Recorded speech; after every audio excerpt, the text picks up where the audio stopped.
never occurred to you. They might bring up a question that you had not thought to ask or give them information on. But after you ask the question, shut up. And then the rule is, keep looking at them. Don't read a magazine and leave the room. Remain silent until they're done thinking. They'll answer you. They don't have to have a full answer then. I reinforce the answer. I want to thank you for taking the time to be that honest with me. I'm glad they are that honest with me. You know, the fact that they thought it over tells me that they respect me enough to think it over. I'm glad they do. I'm willing to acknowledge that, and I'm willing to reward it. Thank you for doing that. So the first thing you don't want to do is you want to remain silent. The second thing you don't want to do is you do not want to feed them an answer. If they come up with answer A, don't tell them, well, in other words, you're telling me. Because what you will usually be doing is distorting what they're saying rather than feeding it back to them. You might say, could you be a little more precise? A phrase like that. Or could you tell me a little more? You hear the phrases, could you be a little more precise? Could you tell me a little more? That's asking them to share the results of their thinking with you. Is that understandable? So anybody who doesn't understand it, raise your hand. Serious. Okay. These are hard to do because silence is scary. How many of you feel scared if you ask a question and they don't answer it right away? How many feel anxious? It's normal. Anybody that's ever been in sales knows the following line. When you ask a closing question, shut up. First person to talk owns the product. It's true. We're afraid of the silence. Silence is okay. It's okay. Give them a chance to think. Trust their judgment. Most people, if you give them an interesting question, they'll think it over and come up with an interesting answer. And sometimes it'll be the right one, the one you want. Yes? With the silence, the pressure is often uncomfortable, and the person may feel that you're pressuring them. I'm wondering if there's anything you could say that's not interfering with the process, but lets you know that you want them to keep thinking. No. Let them feel it. You don't have to lay the pressure on. If you just relax, you can lean back and in your body language point out you're not aggressive. Just a second. We're going to work clockwise, counterclockwise, something like that. Yeah. First of all, pressure is in the eye of the beholder just as much as beauty or stupidity or anything else. Sure. Some people feel pressured at silence.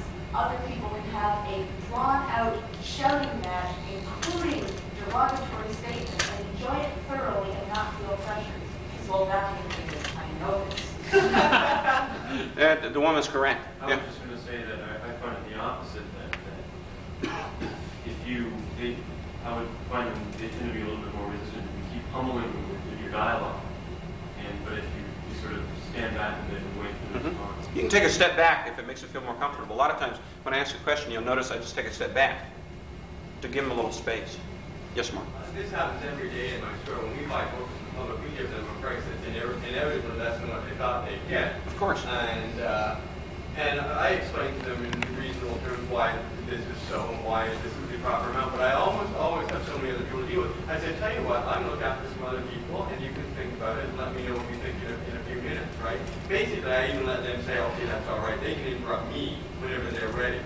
So because if I look at them, I know the pressure is tremendous, and they actually feel like really defensive at that point. Like they have to come with something now. And then they feel that there's something wrong with that, suspicious, like I'm pressuring them to make a bad decision.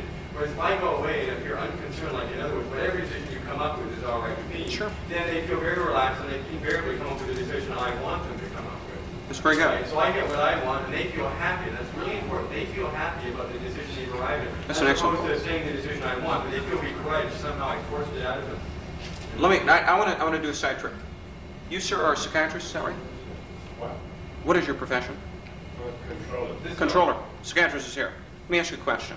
In therapy, let me back over here. Excuse me, wrong profession. He's a controller too, but in a different way. I'm teasing.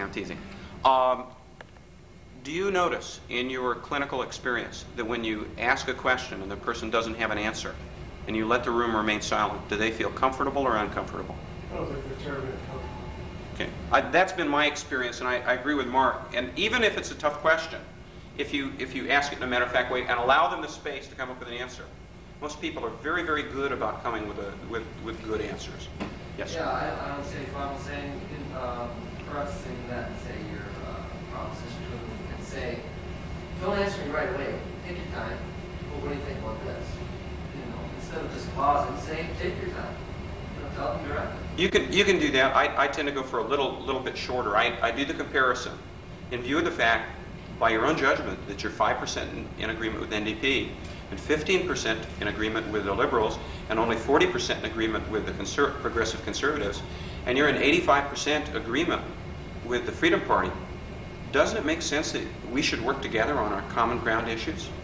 You can say it would seem to be in your interest. No, I want to end it with a question. Okay. Doesn't it seem reasonable that we should work together? Notice, we should work together on common ground issues. And I ask it in a very matter-of-fact way, and notice how it's non-threatening. I don't do it. Isn't it true? I'm just asking you this, and I don't want you to wimp out on me, because I want to know the truth, and you're not going to lie to me. You can ask it in an aggressive way or very easy. I take a very relaxed, laid-back way, because I trust their judgment. I trust them. Yes? The technique that I sometimes use when talking with people, and I feel a great deal of resistance, I will say to the person, you don't have to answer this to me, but I would like you to consider it for yourself. And leave the person with that, because every time what they do is that they just do the stay. They do their little pause and they come up with a real heartful response that is really, really valuable by removing the pressure of staying there. The person then feels that she can volunteer it to me and Sure. will not be used against her or him. Excellent. Now, as long as they perceive you as not meaning them ill, not meaning them harm, most people are very open. Most people usually only close up when they feel threatened, either by you or by themselves. Some people feel threatened in general. They're usually politicians. All right, I'm teasing on that. But as long as they perceive you as being there not to do them harm, most people are very open. Now, these are, I want to delete here for a second. These are a few ways of evaluating how important things are. See, it's not just a matter of do we agree on the specific things, but how important are these agreements to you? How important is this issue to you? There are going to be some people that are going to be really turned on by one issue Mark's with and just sort of, cold fish towards something else. It's not at all uncommon I'll hear Robert tell me this is the new issue, and I'll go, what kind of idiot would pick up an issue like that? And that's a statement about my values, not about yours. I'm basically saying, gee, I don't see that as being a big issue to me. But in fact, and he'll say, boy, we had a big dinner, and look at all the people who came. And I went, no kidding. Wow, that's amazing. All the people that came rated it pretty high on their scale of values, as demonstrated by the fact that they showed. As demonstrated by the fact they showed. Because that's the ultimate way in which you measure a person's preference. This is by what they do, not by what they say. Now, we're going to take a brief break. And what we're going to take is about 7 or 8 minutes, and we're going to come back and do mind focus. All right? Thank you. Thank you. Yes. All right, the fun stuff's over, you guys. Now we're going to get down to stuff that's painful and boring. All right, so... We're going to read legislation? Yes. There's the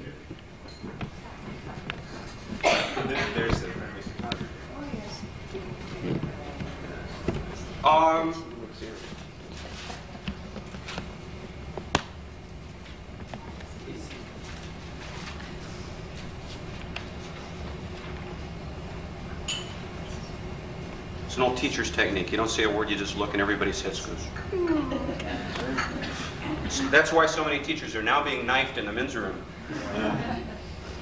Now, we're going to talk about what I call mind focus. And I assure you that it is probably the most powerful cognitive technique on the planet. Please take notes.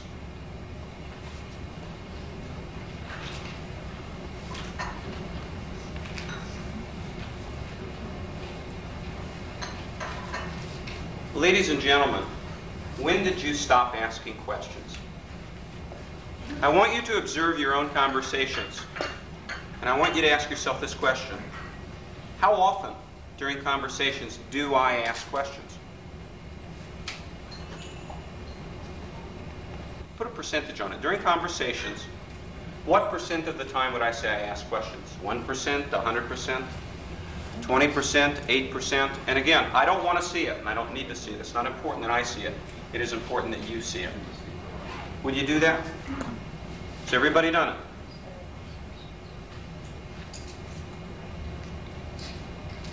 it? In college, we're taught to only ask questions when we want to either A, prove how smart we are, or B, when we want to show how dumb the professor is.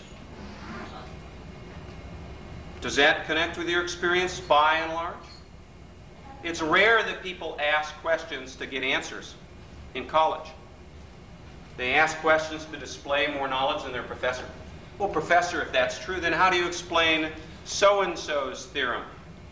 That's not a legitimate question. It's more in the nature of showing him what he doesn't know, which can be legitimate, especially if he's the kind of professors I have. When we're children, what happens if we ask questions that people don't like? What happened when you asked questions people didn't like? Yes? Well, people get embarrassed and give you some stupid thing that you know they're just making it up as they go. Okay? I had a hand kind of go over my mouth and it sort of dragged away. I asked how come those people over there had such dark sunkins. And a loud 5-year-old voice. Ah, that's good. You remember when you were a kid? When you were a kid, everything was a question. Everything was a question. Why is the sky blue? How old do I have to be before I can ride a bicycle? When do I get to go to school? What time is this going to happen? How long we got to be in the car? Why do doggies walk around fire hydrants 2 or 3 times? How come the cat scratches his claws and he doesn't have any claws left? I saw sister in the bath and she's different than me. Why? Oh boy. If you're in Sunday school, you ask the tough questions. Like, here's one that Leo Biscaglia gave that I thought was really neat. He was telling the story of Jesus to some Balinese children. That's Bali. Balinese children. And he said, explained how there was no room in the inn. They didn't have any more rooms in the inn, so they had to spend the night in a stable. You remember the story? We all remember it? And one of the Balinese kids said, well, couldn't they let him sleep on the floor in the inn? Couldn't they have let him be there? Wouldn't that have been the right thing to do? And his response was, you're screwing up the story. Wasn't that a cute question? It was a question that doesn't normally occur to us, does it? We ask questions all the time as children. Matter of fact, children are notorious for asking questions that have no answer. It's a way of torturing us. Or so we might believe. You know, most of us start out as question marks, and we end up as periods or exclamation points in someone else's sentence. We start off wanting to ask the questions, and we end up wanting to be the answers, to have the answers. Asking questions is almost frowned upon. Because when you ask questions, what negative messages might you be giving about yourself? Yes? I don't know anything. I don't know anything. What else? I'm stupid. I'm stupid. What else? I'm nosy. I'm nosy. What else? I'm doubting the other person. I'm doubting the other person. Yes? I was listening to you a minute ago. What did you say? Could you repeat the question? That's a heuristic joke. Yeah, yeah. Sometimes I have to ask myself, why do I have to mess up their life by asking these questions? Ask them. Give them another responsibility. There's a story about a Jewish man pacing the floor. Rabinowitz is pacing the floor, and his wife says, Saul, what are you doing? Saul, what are you doing? Why are you pacing the floor? He says, I borrowed $10,000 from the bank, and I can't pay it. It's due tomorrow. His wife says, Saul, don't worry about it. I know his wife. Just a minute. Click, click, click, click. Hello, Ellie? Ellie, can I talk to your husband? Chaim? Chaim? This is Saul's wife. I want to tell you, he owes you $10,000. It's due tomorrow. He can't pay it. Good night. Husband says, what the hell are you doing? Now it's his problem. Come to bed. I like that. There's a certain sense to that, isn't there? We ask questions as children. We ask children as questions. No. Children are walking question boxes. And if you let them, they'll come up with a lot of really great questions. And we all asked those questions as children. But as we grew older, we stopped asking questions. Very often as adults, we only ask factual questions. What time do you want me to meet you? How much money does it cost? Exactly when are you going to do this or that? But we don't ask those kind of general questions like, well, what's the purpose of this system? How many times have you gone into a business and realized that people are performing functions that they have no knowledge in hell or no reason in hell for continuing and don't know it? Why do you do this? It's the policy. Why is it the policy? Shut up and do your work. We are discouraged from asking questions. Let me tell you a sentence that I learned from a guy named Hank Tristler, who's a sales trainer. Tristler said, in sales, the big money is earned not by the people that have the right answers, but by the people who ask the right questions. If you want to earn big money in sales, you get paid for asking the right questions. Let me tell you a couple of things that go on when you ask questions. If I tell you something, you might doubt me, mightn't you? Maybe I'm telling you the truth, maybe I'm not. Maybe I've got good motives, maybe I don't. But if I ask you a question and you tell me the same thing that I would have told you, you're not going to doubt it because it's your knowledge and your belief. How could you doubt yourself? And how could you challenge your own motives? So if you come up with the idea, you certainly are going to be more willing to believe it. If I tell you the product of my thinking, maybe I made mistakes, maybe I didn't. But if it's the product of your thinking, are you going to be more likely to feel personally in love with it? Check your experience. Go through your feelings and your memories. Tell me that isn't true. Is that not true? Is that not true? It's more personal. It's yours. Time and time and time and time again, we are taught not to ask questions, not to ask those kinds of questions. We're taught it in school. We're taught to sit down and be quiet and don't ask questions. And question asking time will only come at the end of the hour.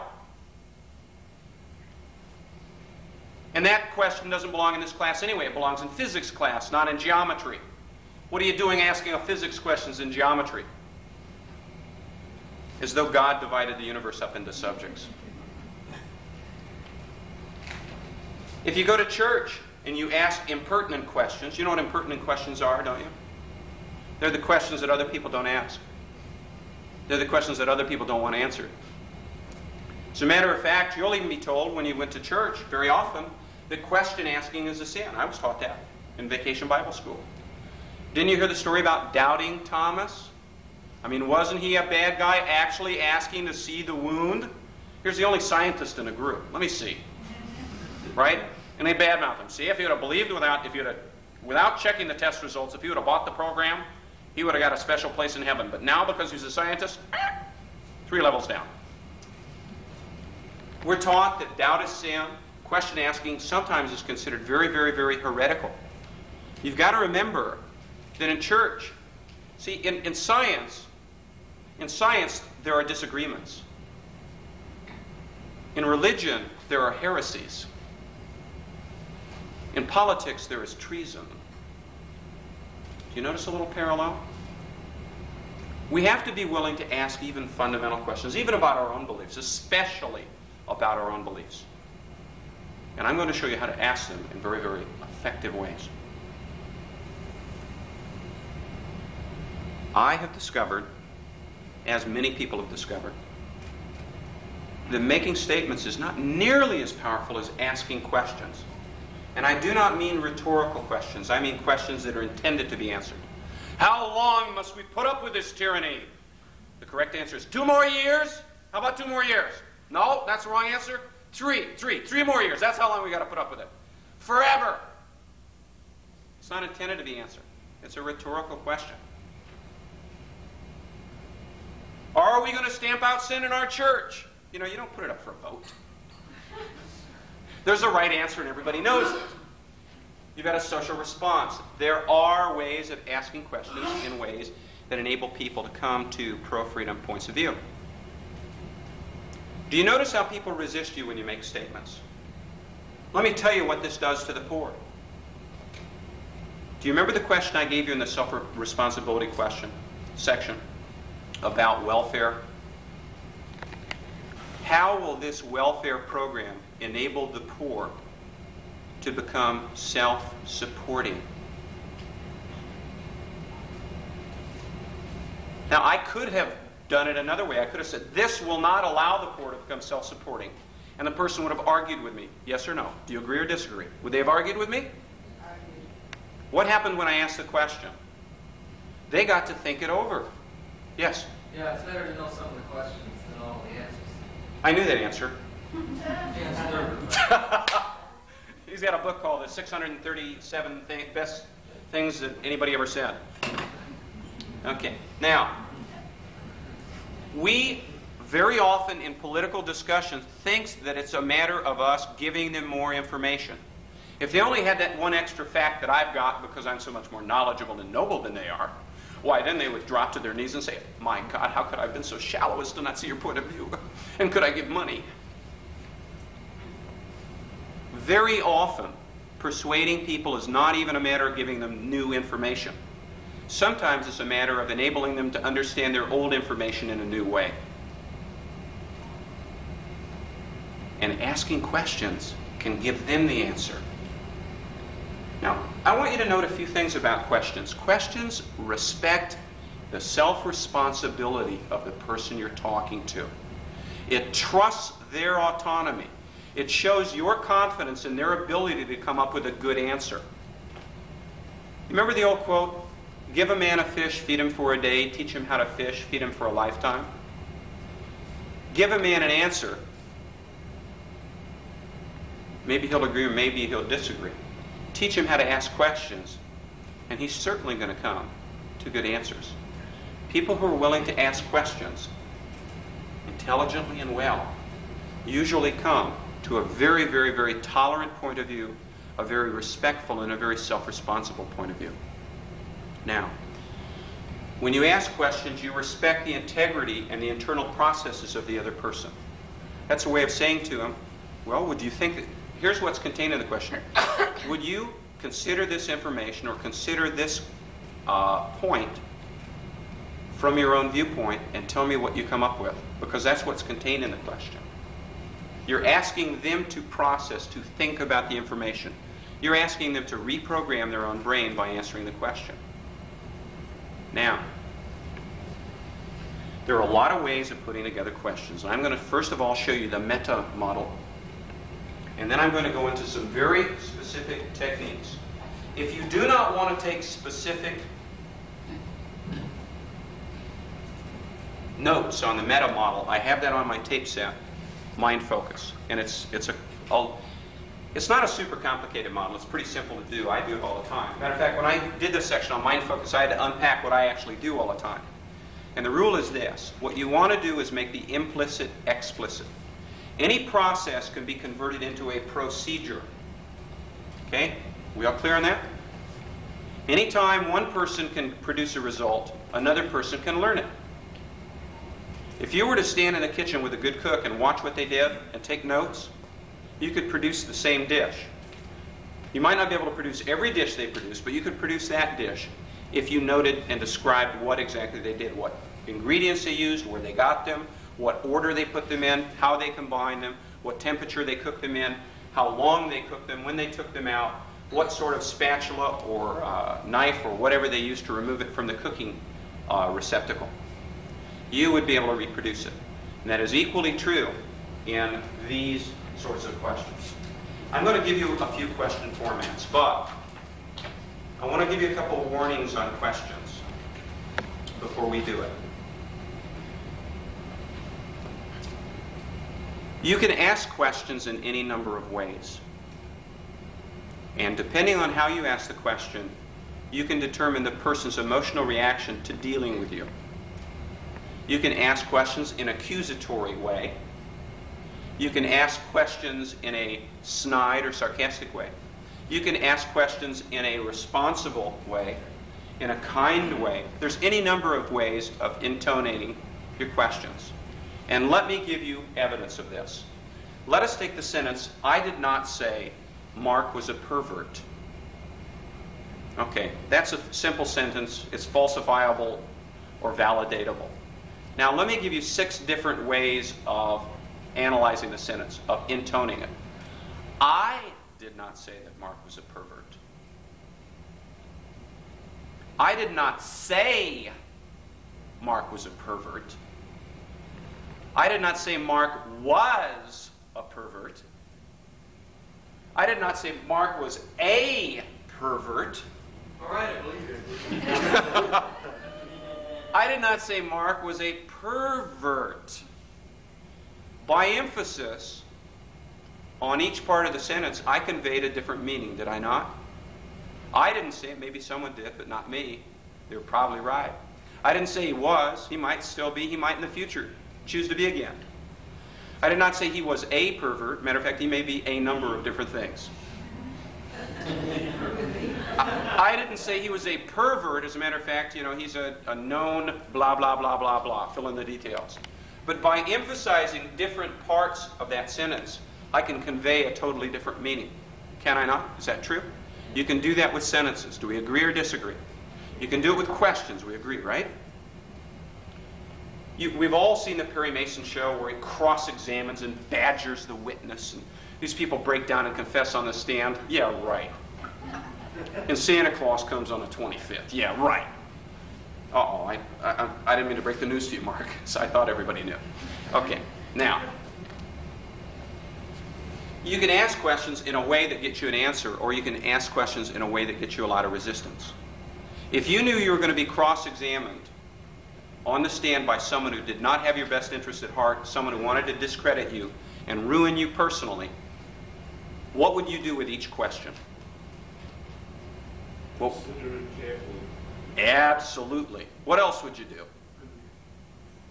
Oh, I said, if you were cross-examined. No, I didn't hear you. Oh, he said he would consider it carefully before he answered. Yes, sir. You might be very defensive. I mean, you might be bristle. Exactly. What else might you do? Give a really kind response to try to turn it around and handle it. Okay. Give the minimum amount of information you could possibly get away with. Okay. Ask a question back. Ask for clarification. It's like the psychiatrist story. Saul turns to Sal. You got an Italian psychiatrist here. And he says, I don't understand how you can sit here and listen to people's problems for 8 hours. Sal goes, so who listens?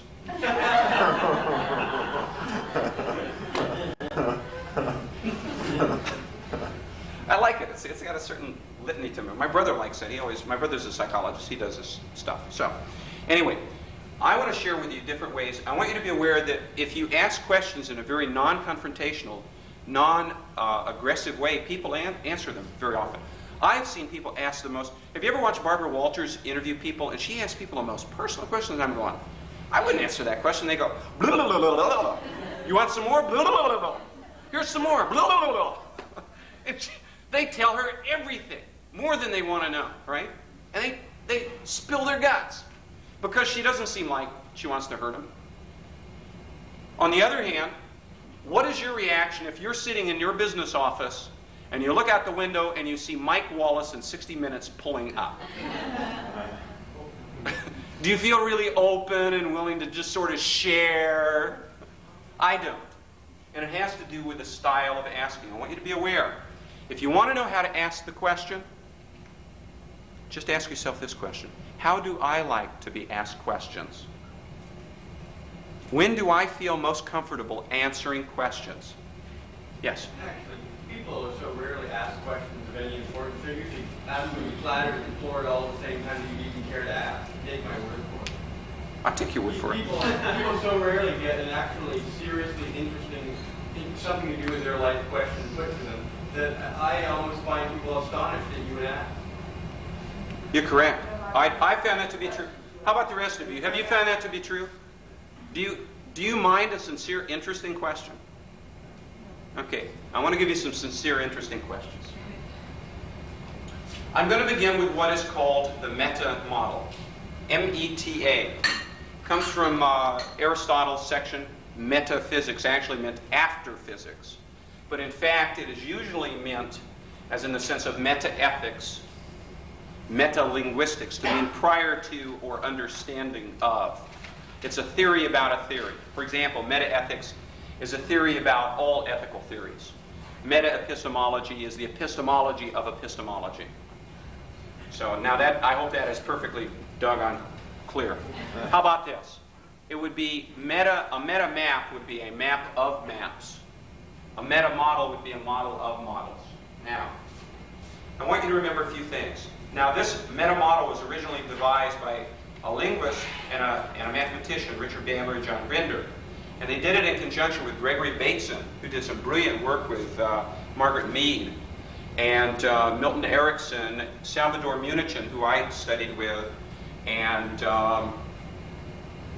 Fritz Perls. Fritz Perls was a weird guy to ever have to work with, but just a strange fellow. Anyway, they developed the meta model in, they originally printed it up in 1975 in a book called, a 2-volume work done by Basic Books called The Structure of Magic. And if you want to go pick up the book, it's heavy reading. For those of you who are not intellectuals, please realize it's your fault if you read it and don't like it. It's hard sledding. I'm going to give you the Reader's Digest version. Okay? Now, a few points that we need to be aware of. First of all, Korzybski used to say, okay, the meta model is a model of models, a map of maps, a paradigm of paradigms, a theory about theories. It's a set of tools designed to enable us to analyze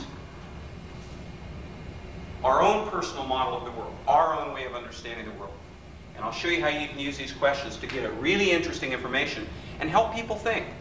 Let me tell you what mind focus is. Mind focus is not a way of manipulating people. It's a way of enabling people to clarify their own thinking and do better thinking. Would you like to enable people to be able to do that? Would you like to enable yourself to be able to do that? Good. That's a useful thing. You got to remember, it's like Timothy Leary says, SMILE, space migration, intelligence intensification, and life extension. Well, whenever you intensify your intelligence, whenever you get smarter, you can do all kinds of other things that you want to do. Whenever you live longer, you got more time to do it. And if you do it in space, what the heck? We'll watch another generation of Star Trek. Korzybski said the map is not the territory, or the menu is not the meal, or the photo is not the person, or the Memorex is not the live performance. We must remember that language is a description of reality. It is not reality itself. Remember when Lenny Bruce used to get busted? You guys follow Lenny Bruce? Lenny Bruce story. Lenny Bruce was the ultimate guerrilla ontologist. He was out there asking weird questions about church and state and religion and all these odd things, and he teed off everybody who didn't like him asking the questions. But he entertained a lot of people like me, and he made possible a whole generation of new comedians. Lenny Bruce made some comment in one of his routines. He made some offhand comment about having sex with his mother-in-law. And he framed it in the form of a joke, and I don't remember the joke. He was called into court, and the judge, this is on Ash Wednesday. Are we digging this? Ash Wednesday, there's a jury there, and all of them have a little ash in the middle of the forehead. Are we talking about a Catholic jury, folks? The judge. This is just the kind of jury Lenny Bruce needed. This is a hanging jury. It's like Judge Roy Bean said, "Prisoner, do you have anything to say in your defense before we find you guilty and hang you?" Lenny is caught making this reference in a joke. And the judge says, "You're talking about having sex with your mother-in-law?" And he says, "Judge, I said it, I didn't do it. I said it, I didn't do it." Okay, you connect. The map is not the territory. The picture is not the reality. The word is not the thing. Is that clear? Words just describe things. They aren't the thing.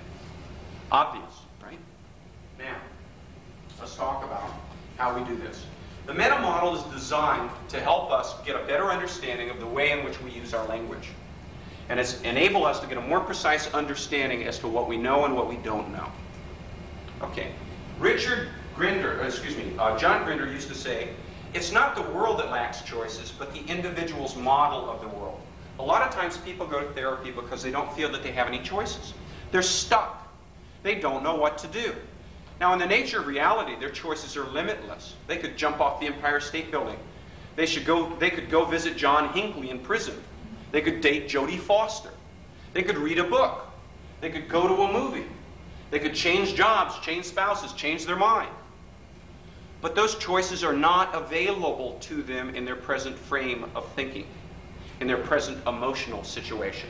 And part of good therapy consists in giving these people new choices, enabling them to implement their choice in a positive, valuable way. Now, the meta model enables people to understand their language a little better through questions.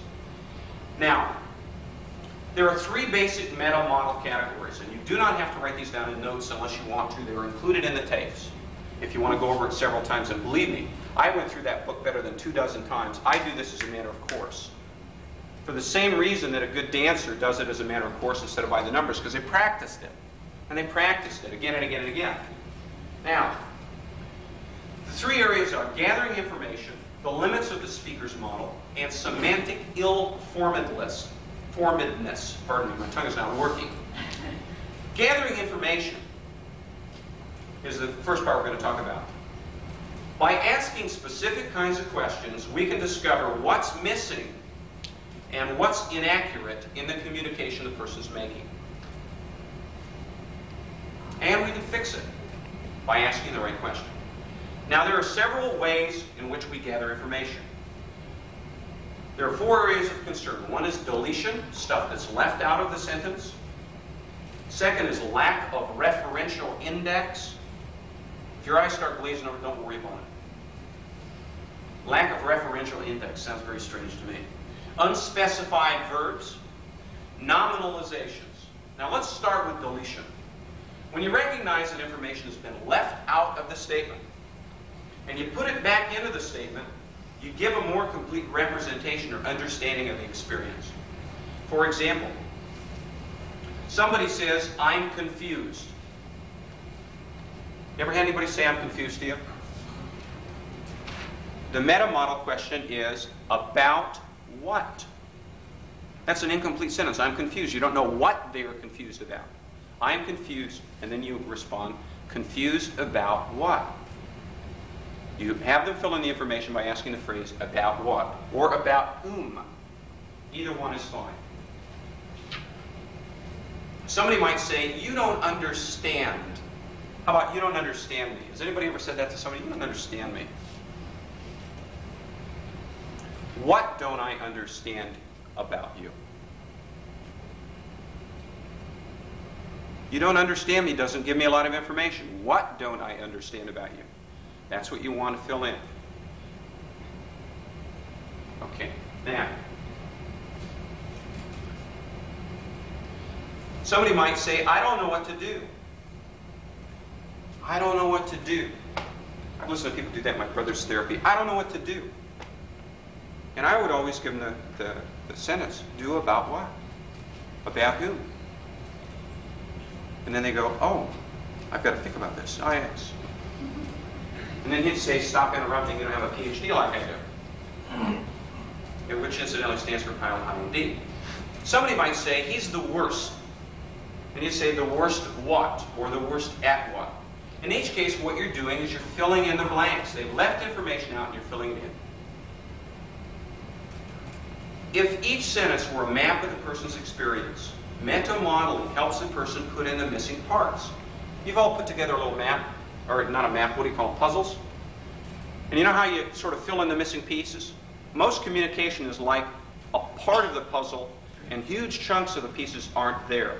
And if you ask meta-modeling questions that enable a person to go back to their experience and fill it in, you can get a complete picture and know what the person's talking about, and enable them to understand what they're saying. Now, lack of referential index. With this process, what happens is a person overgeneralizes an experience, so it's out of context or out of proportion. To deal with a lack of referential index, we ask, who specifically or what specifically?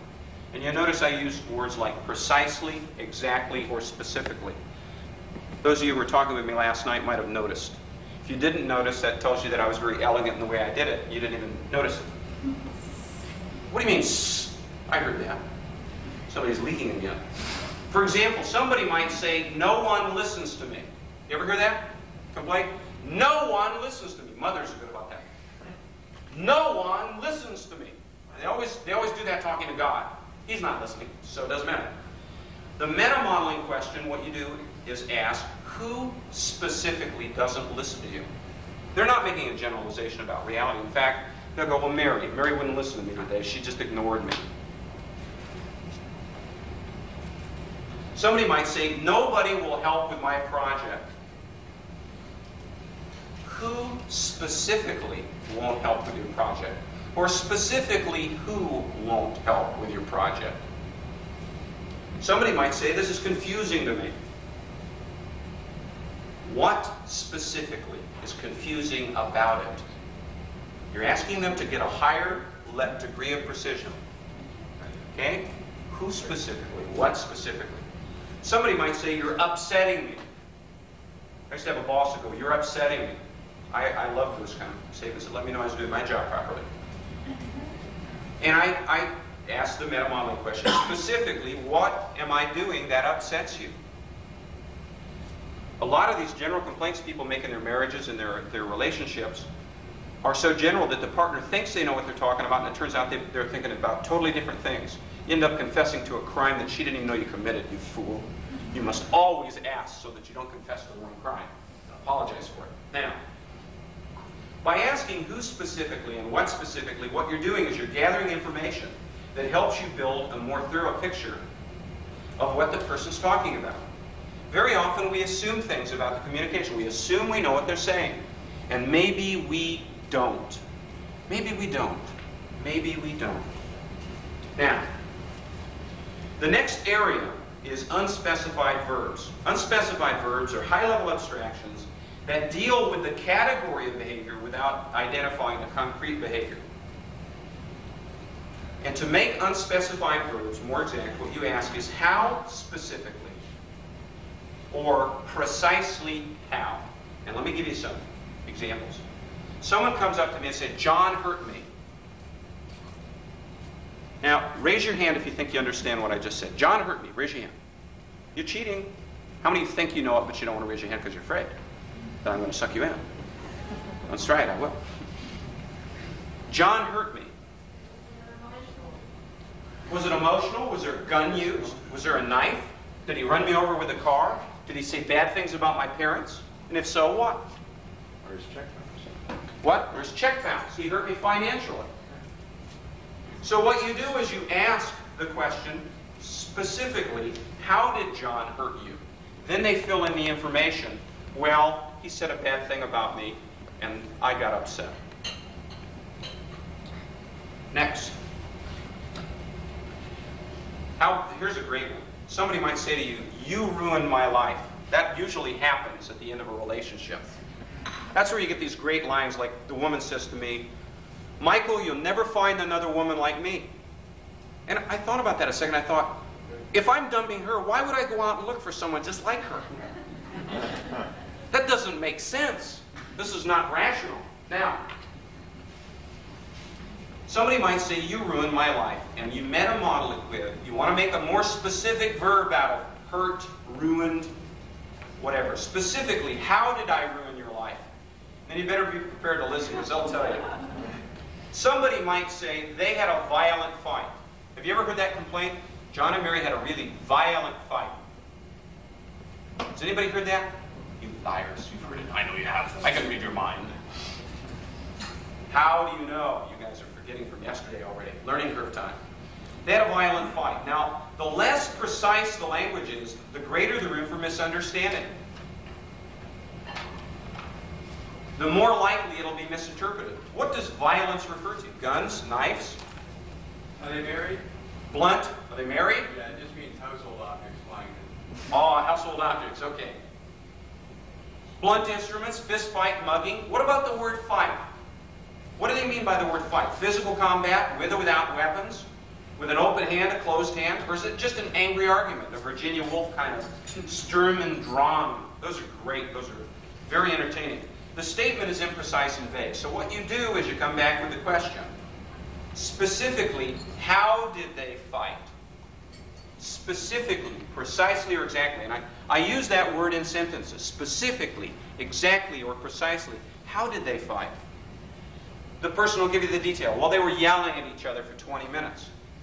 Well, now I don't worry that there were guns and knives and stuff like that. They were just yelling. It's not a big deal. But suppose I thought I knew what they were talking about. Suppose I understood what fight is. And I just go inside myself and go, yeah, I know fights. That's when punch the bitch. No, it doesn't work like that. No, I know. Fights are when one of the parents leaves and moves out the next day. That's what a fight is. If I assume I know what they're talking about, I'll never find out from them what they're talking about. Now, what you're trying to do is get a more specific verb, a more exact verb, a more precise verb. Thought and communication require accurate language. What we're calling for here in Mind Focus is more precision. Now, it doesn't mean that you have to go be a scientist and test everything and cross-examine your friends, and that every day and every minute you have to ask people impertinent questions. That's my job. But this gives you tools that will enable you to get more information when you're talking with your friend, not just for them, but for you. Because in a minute, I'll show you how this model will enable you to think more precisely and enable you to clarify a lot of problems that you think you might have and resolve them. Now, the next area is nominalizations. A nominalization is a verb that got turned into a noun, a process that got turned into a verb. Okay, you have lots of words like that, like depression. I have depression. Where is it? Well, it's right here. See, I've got it in my pocket. I have depression as though it's a possession of yours, and usually a prized possession. I have anger. Now, there are two ways of determining whether a word is a real noun, a person, place, or thing, or whether it's a counterfeit noun, a nominalization. Nominalization comes from the word name, nomen, turning a process into a thing. First test is, can you put it in a wheelbarrow? Now, you can put a dog, a car, a dinosaur in a wheelbarrow if you get a big enough wheelbarrow, right? Try putting belief, depression, feelings, fatigue, or virtue in a wheelbarrow. Those refer to processes. Those are not things. They are processes that people go through. Second way to do it is to check and see whether it fits into the following sentence frame. An ongoing blank. Just use that sentence frame. An ongoing such and such. If it does, it's a nominalization. For example, an ongoing relationship. That's a nominalization. It lets you know that you're dealing with a verb there, a process there. An ongoing duck. Now, that's a real noun, not a nominalization. That's a real person, place, or thing. An ongoing house. Doesn't sound right. An ongoing conversation. Sounds right, doesn't it? You're dealing with a real process there. That tells you it's a nominalization. Now, when you have nominalizations, and usually people get really screwed up when they're using verb words as though they're nouns. A good way to deal with nominalization is to transform them back into verbs, into processes in your question. I love doing this. Someone might say, I don't get approval. Or how about Mick Jagger? I don't get no satisfaction. I don't get approval. I met a model with, how would you like to be approved? I turned it back into a verb. How would you like to be approved? Someone might say, I exercised the bad judgment. Sounds like a workout, doesn't it? I exercised Jane Fonda, and then I exercised bad judgment. You met a model with, here's how you transform it back in a verb. How can you begin judging more appropriately? Judgment isn't a thing, it's an activity. How can you begin judging more appropriately? And by converting it into a verb, you give yourself more control over what's going on. Somebody might say, I have so little knowledge. You would met a model with, how can you learn more about what you want to know? How can you learn more about what you want to know? I converted it back into a process. Now, many of the concepts dealing with consciousness, emotions, human interactions, and so on, are nominalizations. They refer to processes, not things. They are processes disguised as things. Verbs passing for nouns. Transform them from nouns to verbs. And I'll show you in a moment what this does. Now we're to the next basic meta-model category.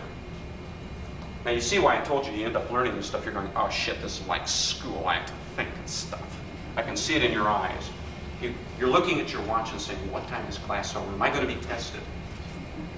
That's an open question. It depends on how you do. Now, what is this? Is somebody leaking again? The next two levels, the next two distinctions in meta-modeling are what's called universal quantifiers, or modal operators of necessity. I told you these.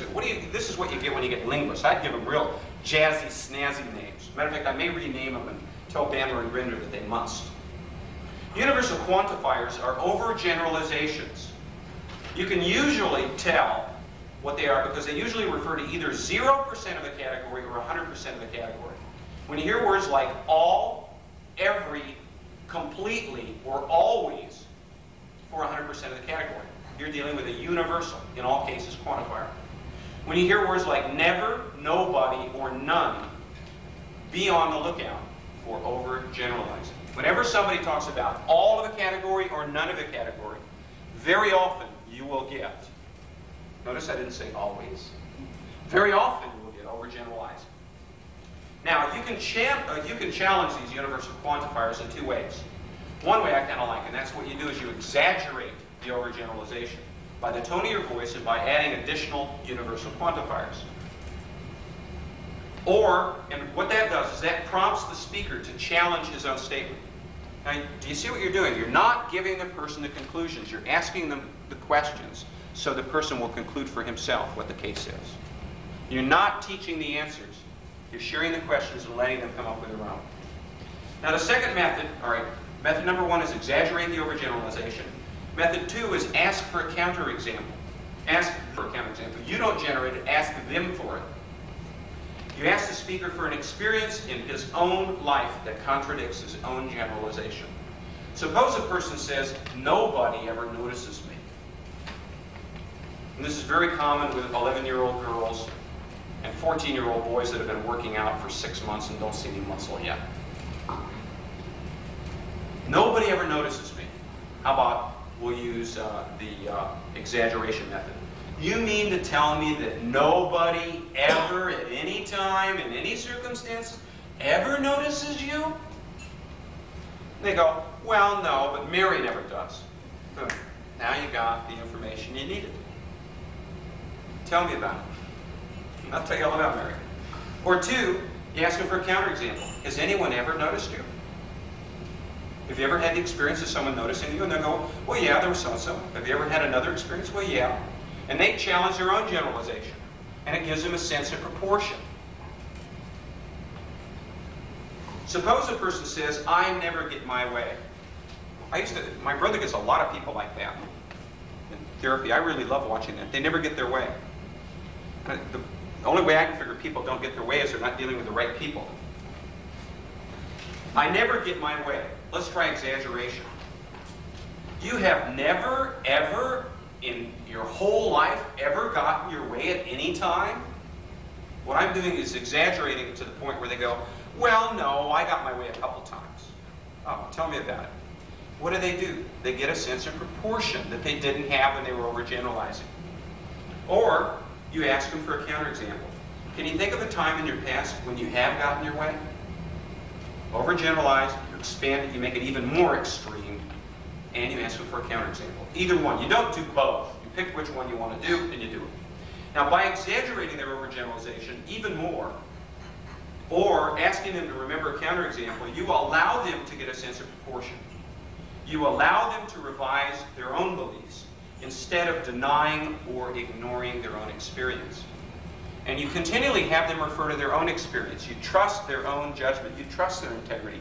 You trust their ability to run their life and make their own decisions. Now, modal operators of necessity. Mouthful. These are words that tell you the speaker has no choice regarding his behavior. And a lot of times people go, again, I keep seeing them with my brother, and I see them with my friends who have been in therapy, usually from dealing with me. I know what you're saying, Mark. Yes, true. Okay. These are words that tell you the speaker has no choice regarding his behavior. These are words that tell you he's compelled or prevented from doing something. Lack of choice is indicated by words such as must, have to, can't, or necessary with regard to his behavior or someone else's. Two good questions to ask. You never ask why when someone says, I can't do that. Take the word why and strike it from your vocabulary when someone tells you they can't do that. That doesn't lead you to a useful answer. And I'll show you how in a moment. Ask the following two questions. One, what stops you? Or you can use what prevents you. That'll take you somewhere interesting. Or, what would happen if you did? Now, these questions deal with barriers to acting and the consequences of acting. And it allows the people to consider what's really keeping them from doing it, or what might happen if they did. By exploring these areas, the speaker is able to intelligently consider new choices. Someone says, I can't tell my mother no. I love doing that. I had a woman once who told me she couldn't tell men no. Mark, what would you have done with that? You'd have taken advantage, wouldn't you? Oh, I'm thinking about it. You said it was really Good. All right. I had a lady, here's a good double bind if you have someone who says, I can't tell people no. Try this. Tell me you can't tell anybody no. I can't tell anybody no. Tell me no. Now, if he doesn't tell me no, he's told me no. If he tells me no, he's told me no. Either way, he's got a counterexample. This is the way that Gregory Basin used to screw with his patients. Now, if you want to use this technique, somebody says, I can't tell my mother no. You ask it in this way. What stops you from telling your mother no? Or what prevents you from telling your mother no? Or what keeps you? All right? Understand the format? What prevents you, what stops you, what keeps you from telling your mother no? Or what would happen if you did tell your mother no? And then you shut up. Shut up after asking the question. That's the hard part. I know it's the hard part because I always want to feed them answers. Well, maybe she should tell you to buzz off. Nah. Somebody might say, I have to get my master's degree. What keeps you from taking this job instead? Usually people are confronted with dilemmas. I've got to get my master's degree, but I can't get my master's degree. Oh, because I'm so depressed. What keeps you from taking the job instead? Or, what will happen if you don't get your master's degree? And what you're doing is allowing them to explore what keeps them from doing it or what might happen if they did. Somebody might say, you have to think of others before yourself. And that's very, very common when your mother wants you to think of her before yourself. Which shows you what mothers are all like. Now, those of you who are mothers, I know you'll never stoop to this, but your mother was like this, I'm sure. All mothers are like that? Every single one of them? All right, they're learning. I love it. Yes. All right, you have to think of others before yourself. You could challenge, you can ask the question, what prevents you from thinking of yourself first? Or, what would the consequences be if you thought of your own interests first? In one case, what's keeping you from doing it? The other, what would happen if you did? And you just allow them to explore it in their own mind. Now they've got a couple choices. Now you may have noticed the absence of questions beginning with the word why. Let me explain. Why questions rarely zero in on missing information or errors in formulation. Why questions often take you into psychoanalytic soul dredging, endless, bottomless, self-pitying soul dredging. And they don't often yield useful information. Notice, I didn't say never use why, I just say usually when you ask why, you will get motives, background, history. Why did you hit your sister? Because my dad molested me when I was 8. I don't see the connection, but I'm sure I'll hear it during therapy for the next month. So I don't ask the word why. I don't use the word why. Why questions often try to unearth your motives for being where you are and staying where you are. Motives for staying stuck. As soon as you get into why, you start justifying and rationalizing why you are where you are. The question you need to ask is, do you want to solve the problem or fully, completely understand why you have the problem? I want to solve the problem. And if I never know why, that's fine with me. I had a friend that had a gambling problem, and I came up with a simple solution which blew his wife's mind, who would not speak to me for 4 months until she realized he had money again. Every day he'd go bet the horses down at Benny Pinion's. They've got sports books. This guy he worked in sales, and he'd be reading what horses and what races were going on. And about just before post time, he'd grab every dime he could and get in his car and go down there and lay as much money as he could. And of course, he was a pathological loser. This guy could not, he had to lose, you know. He was the kamikaze pilot, okay? And he had been to therapy for 2 years, and I said, well, I'll solve it for you, but it'll cost you $100. If he didn't pay me, he wouldn't do it. It's very important to take the 100. And I was going to take him out to dinner, you know. So anyway, I took the 100, and I said, I have a question for you. He says, what's that? I said, would you be willing to change the newspaper that you read? He said, sure. I said, from now on, for the next 6 months, will you promise to read only the Wall Street Journal? He said, okay. Well, the Wall Street Journal doesn't have a sports section. It doesn't have a sports section, so the guy would read through the Wall Street Journal, put the paper away, and he couldn't play mind games and go through all the horse races because he didn't know who was running. And for the next 6 months, he didn't gamble. And they had money, and they took me out for dinner. Now, I'm sorry I didn't get to the root of the problem, but I stopped the gambling, okay? That's more important at that point than doing the other thing. Now, if you want to create more choices and solve more problems, stay with the following 5. Who, what, when, where, and how. And I'll show you how to use them. It'll be a lot of fun. The third basic category of the meta model is called semantic ill-formative. That's a jawbreaker, folks. This consists of assigning the locus of control outside yourself to something other than yourself, to attributing it to something other than yourself, outside yourself, rather than taking responsibility for control. Now, the 3 classes of semantic ill-formedness are 1, cause and effect, 2, mind reading, which we've talked about, right? And 3, the lost performative. That sounds like a movie, doesn't it? In Search of the Lost Performative. Indiana Jones and the Lost Performative. Cause and effect is the belief that another person's actions can directly cause you to act in a specific way or to experience a specific inner state or emotion. It claims that you're not responsible for your actions, your thoughts, and your feelings. And the question I always ask, and it's a brilliant question, it's so simple, is how does X cause Y? Let me show you how I apply that. Somebody comes along and says to you, you make me angry. How does my behavior cause you to feel angry? See, they've just looked at it. X, me, causes Y, bad feelings. And I backed up a step and I said, how does X, me, cause you to feel the bad feelings? Somebody might say, her behavior annoys me. How does her behavior necessarily cause your feelings of annoyance? And they'll realize, in fact, that they're creating the annoyance through their evaluations and their own processing of it. Somebody might say, you disappoint me. You ever have your... I had my father tell me that when I was 20 years old. This is really a great way to make you look forward to the next day. You disappoint me.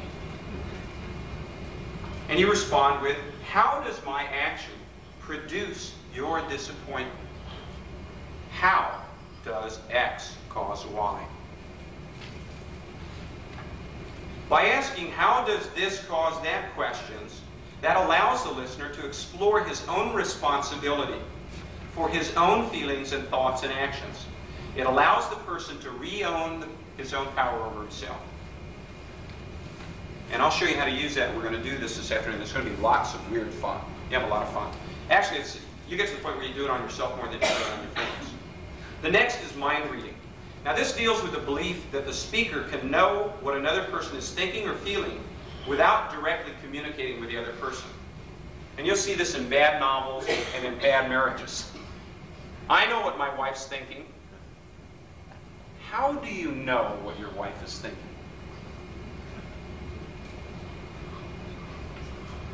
And what you usually ask is, specifically, how do you know X? Or exactly how, or precisely. I always preface it with a word like specifically, exactly. Because I dated a lot of Jewish women in my days, and you get questions like, how do you know that? And they'd go, I know. This is a cause of domestic violence. They made me hit them. Now, I'm teasing. I never laid a hand on them. I did worse than that. I sent them back to their mothers. There's hell for you. Somebody says, he isn't listening to me. Specifically, how do you know he isn't listening to you? Have you ever accused someone of not listening to you? Specifically, how do you know they weren't listening? If you answer the question, you get a little information that's very useful. A person says, he doesn't care. My husband doesn't care. And you respond with, exactly, how do you know he doesn't care? A person says, he doesn't think over what I say. Challenge with, how specifically do you know he doesn't think over what you say? Now usually, a person's answer to this particular question format, specifically, how do you know X? The person's answer to the question format allows you to use the other meta-model tools. For example, if I said, he isn't listening to you, you say to me, he isn't listening to me, and I say specifically, how do you know he isn't listening to you? And then you say to me, well, he always looks away from me when I'm speaking. Then I would go with universal quantifier. Have you ever had an experience in your life when you looked away from someone so that you could really concentrate on what they're hearing? Do you think it might be possible that he might have done that? And what you're asking them to do is evaluate their own information. So you don't use any of these questions in isolation. You start doing them in combinations, like good recipes. Now, the last is the lost performative. This is a statement about the speaker's model of the world that is presented as a statement about the world. And you ask the question, for whom? Someone might say, this is the right way. I like this. This is the right way to do the dishes. Right for whom? This is the right way to cook a chicken hollandaise. Right for whom? A person might say it's wrong to laugh at that. For example, it's usually wrong to laugh during funerals. Or it's considered inappropriate. Social etiquette sort of forbids it. Even if you get a cinder in your eye during the cremation. Oh, that's morbid. I'm sorry, flashback time. A person might say it's wrong to laugh at that, and you ask the question, wrong for whom? Under what circumstances? Now these meta-model questions ask very precise questions dealing with what, who, when, where, and how. What you're doing is you're re-anchoring their language, their sentence, their words to the reality that they're deriving it from. They had a specific experience that they're using a sentence to tell you about, right? If I say, Johnny hurt me, I'm referring to a specific event, right? And I'm not telling you everything that went on, right? You want to find out the specifics, and you want me to pay attention to them in a way that I can understand what went on. And what these questions enable you to do is reconnect their model back to what happened. Reconnect their words back to the experience that it's referring to. And what you do is, by using the meta-model questions systematically and regularly, that'll give you a great deal more control over your mental and emotional processes. You're going to begin by meta-modeling others, using these questions on others, but as you continue, you're going to find yourself starting to hear what you're saying. Physician, you will heal yourself, just as I do. Because I catch myself saying all women are, and then I go, oops. Every single woman always, and I go, oop. And then I get sort of red-faced and then go, some women, and then the who? Well, Mary. Okay, is that close enough? So, in fact, what happens is you're going to derive the greatest benefit from using this set of linguistic tools. Now, I want to tell you a few words about congruence. Congruence asks whether your physical behavior and your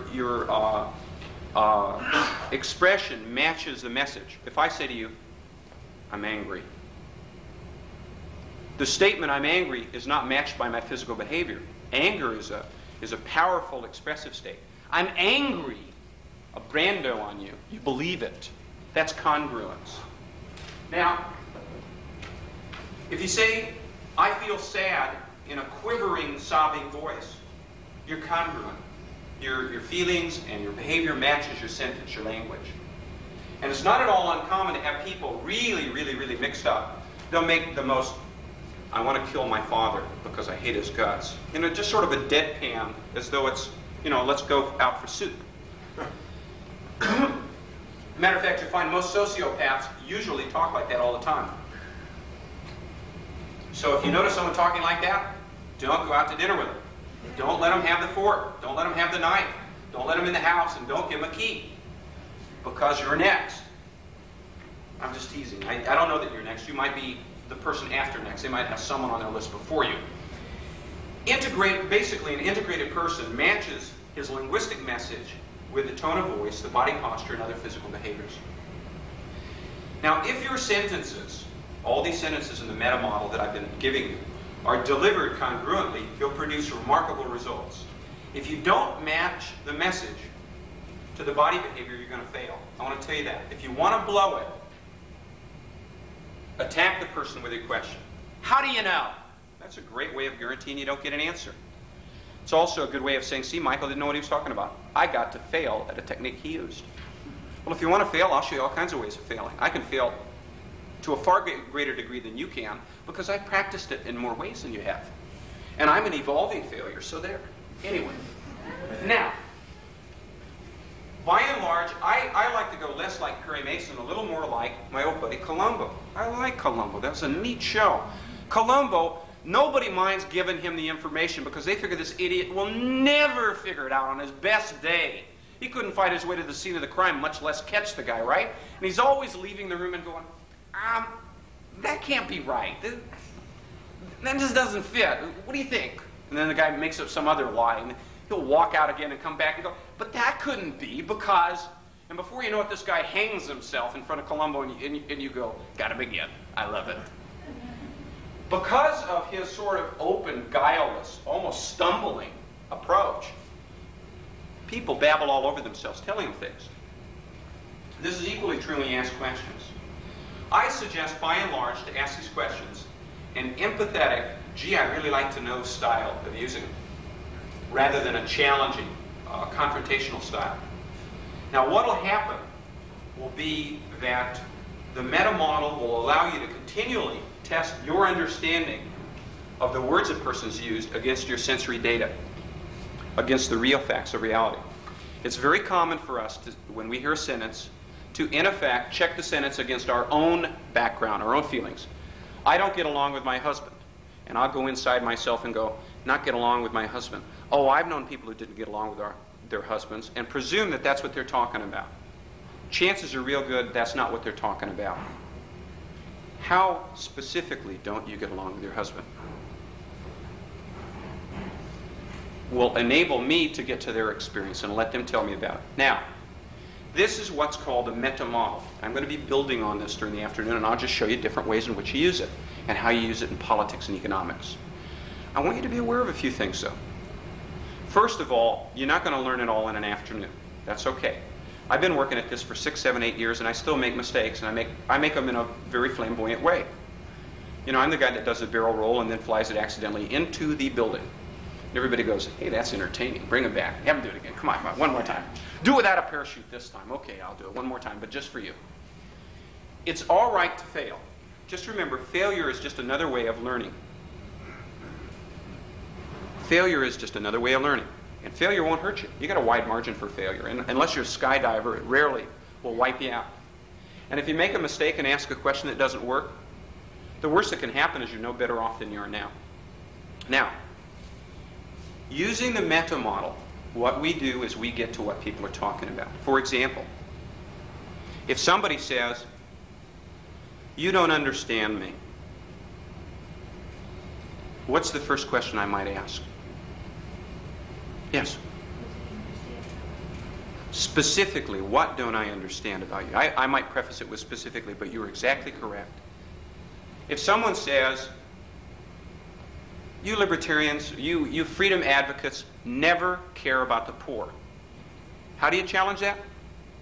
What was specifically that we show we don't care about the poor? Okay, that's one. Give me another. Well, Never care about it. and then, yeah, that's exaggeration method. Now remember, after you ask a question, what do you do? Stop and listen. And how long do you shut up? Very good. So you notice I waited until you answered. That's an important part. That shows respect for the person and respect for their judgment. What's another way you could challenge that? What? That might even work. Counterexample. Can you ever remember in your experience a situation where a member of the Freedom Party did care? Well, yeah, during the garbage strike, Mark Emery and his friends picked up garbage. Yeah, I guess that's caring. And they gave you a counterexample, right? Now they get a sense of proportion about what they're saying. See, it's not at all uncommon for us to exaggerate our feelings, exaggerate and extend what we know, leave information out, and as a consequence, miscommunicate. It's not at all uncommon for us to make statements about one another like, I know what you're thinking. What would you ask? How do you know? Specifically, how do you know what he's thinking? Well, I'm a mind reader. Really? Specifically. I'm a mind reader, specifically. Give me some examples of your mind reading. Ah, that's it. Specifically, how do you read minds? Have you ever thought about what a dyslexic mind reader would sound like? Just an idea. Let's take a break, and then I'm going to show you some very specific ways of using these, and I'm going to show you some other sentences to apply. And then you're going to have fun with your friends tonight and tomorrow. 10 minutes.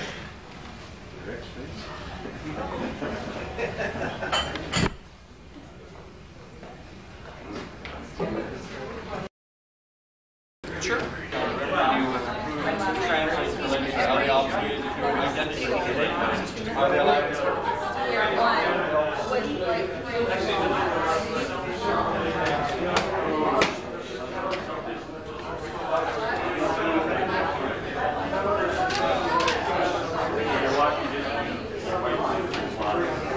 It's a political hand wave they're seeing. Hi. Then there's the What do you do for a living? Are you a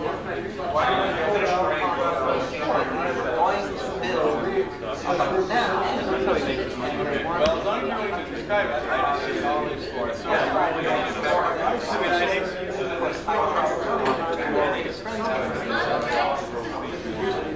As I figured, I might be able to trade 3,000, and I don't well, I think the legislature will corrupt Plus, I don't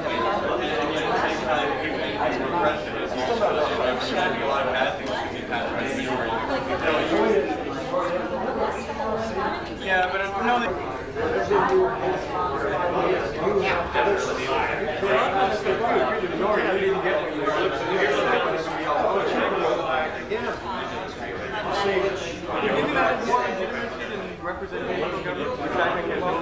I think it's more maturity there.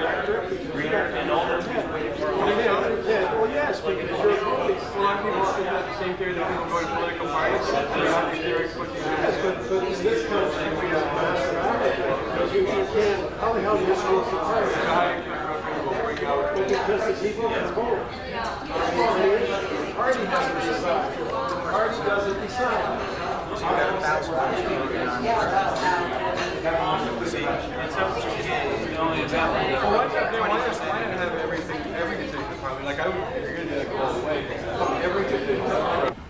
Say, well, now that we've done the mind focus, and I said, we haven't even started it yet, folks.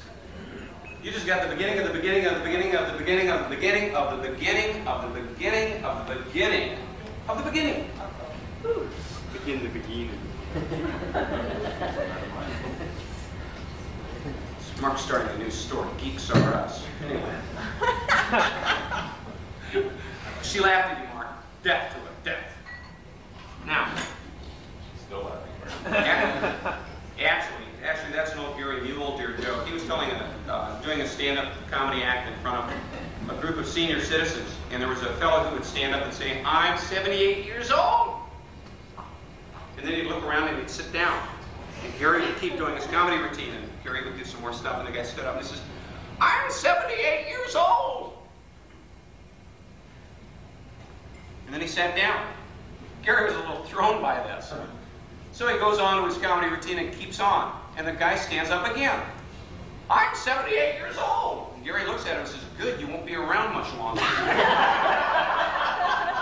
everybody burst into laughter, including the guy. He got the attention he wanted, and he could sit down in peace. Now, So you're saying that hecklers need love too? I'm saying that hecklers need love more than anybody. Mark, you're a bottomless pit of needing love, and I hope you get all of it, and more. No, I'm serious. I'm a real big believer that most people do need love, and it's a good thing for them. You ought to share it. You know, what happens if you share a little love with somebody you love? And you're not diminishing it. You're expanding. You're enlarged. I think. You know, the only thing that's the more you give, the more you have. As far as I can tell. He's talking emotion, you weren't. Keep it in your pants. Okay. Old GI line. Now, that's better than put a helmet on that soldier, Buster. Now,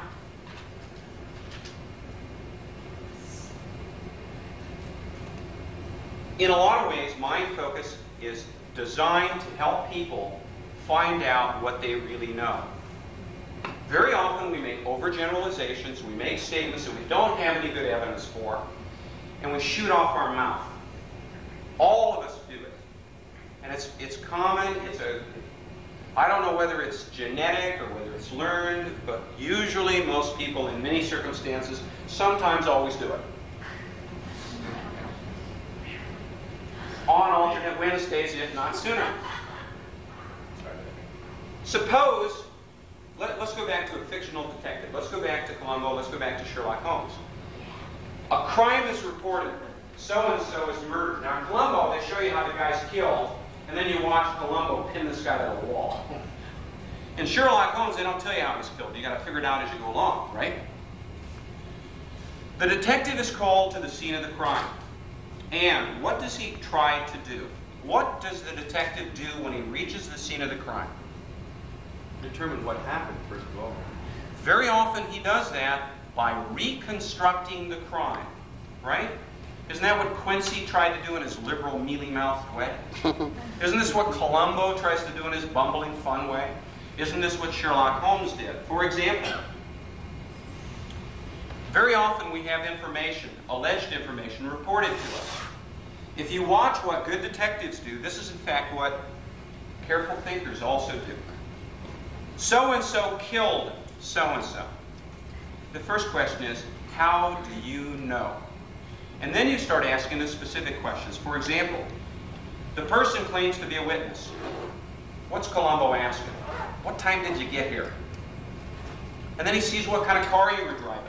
Then he figures out where you were standing in the room, whether you could see what went on, who else was in the room. Then he interviews the other people, and he tries to reconstruct from scratch the whole time sequence of the crime. What happened, when, who saw what, when, where, and how. And if the stories don't fit together, what's he do? He comes back and he asks questions that drive us crazy in the audience, and drive the other person even crazier because he's going to get caught. What Columbo's trying to do and what Sherlock Holmes is trying to do is find out what you actually saw or heard or touched. He goes back to sensory reality. Okay? Very obvious, isn't it? Very obvious. In fact, we need to do this in our communications because people make overgeneralizations all the time. To a greater or lesser extent, what we want to do is we want to reconstruct the scene of someone's perception, the event itself. So we do this in a couple of ways. Now, with the example of the crime, if you weren't there, your first question would be, how do you know? Were you physically present in the room? What time did you arrive? Who else was there? And on and on and on. Did anything block your point of view? Were you wearing your glasses? Is your hearing aid battery working? Because all of those are factors that would affect what you could see and hear. What you could see and hear. Now, I ask some questions when I want to find out what someone really saw or heard. I saw that, Mark. And I heard that too. And all these other people are witnesses, and they know what you really think. Or whether. You know what this here when Lily laughed aloud, is it all over joke names? It's like the wife always laughing with the husband's joke. She knows. She knows. She knows. Now, what you're doing is, a very good way to find out what you really saw is ask yourself, if I had a silent video camera, what would it have picked up on film? Because that's what you actually saw. You saw so-and-so move towards someone. The phrase menacingly or threateningly is your interpretation. If you had a tape recorder, what would it have picked up? What would it have played back to someone else? Because these are the things that you can actually know about people. Now, you'll find these very often will be useful tools in interpersonal dealings. And I'll show you how to use these. And you'll find them a lot of fun with your kids, your spouses, your parents, and people that you meet that you need to get information from. Now, there's an old joke that I rather like. Guys in a motel room. It's one of these cheapy motels, wafer-thin walls, the kind of motel that rents by the hour. And he's going to stay there for the night because that's the only place in town that's got a room left. And as he's undressing for bed, he hears the following conversation in the next room.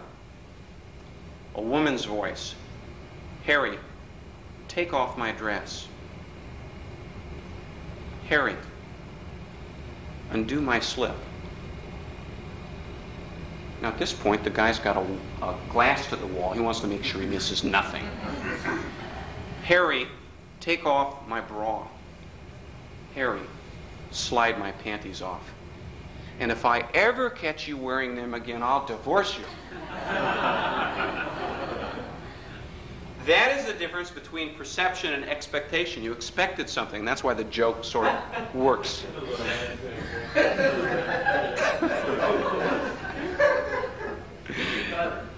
You just got it. I like that. Good old Mark's in time warp. I tell a joke yesterday, and he's just laughing about it now. Okay. Got to work on those neural firings, folks. Now, okay. We had a difference in what was actually said and heard versus what you expected and what you anticipated and how you interpreted it up until the very end, right? No, you've heard it before. Been hanging around you too long. Uh-oh, it's contagious. It's contagious. The purpose in asking questions, specific questions, is to gather the sensory information so we don't misinterpret it. So we don't misinterpret it. The most important question you can ask in Mind Focus is, how do you know? How do you know? How do you know? Not what do you believe, how do you know that? Now I want to go back, and I'm going to give you some techniques that I think are really useful. One is what I call naive questions. Do you know the biggest enemy of asking questions is thinking you already know the answer? If you think you know the answer, are you going to ask the question? Not most people. If you think you know where your kid's been, you're going to ask him? No. If you think you know what your spouse is thinking, you're going to ask? No. If you think you know what somebody believes, you're going to ask? No. So let me give you some techniques about how to ask dumb questions, how to ask naive questions, because those are some of the best ones you can use. And I'll give you some sentences, and you're welcome to write them down and use them to your heart's delight. Ask yourself this question first. When I think I know the answer, when I think I understand their position, am I asking investigative, verifying questions anyway?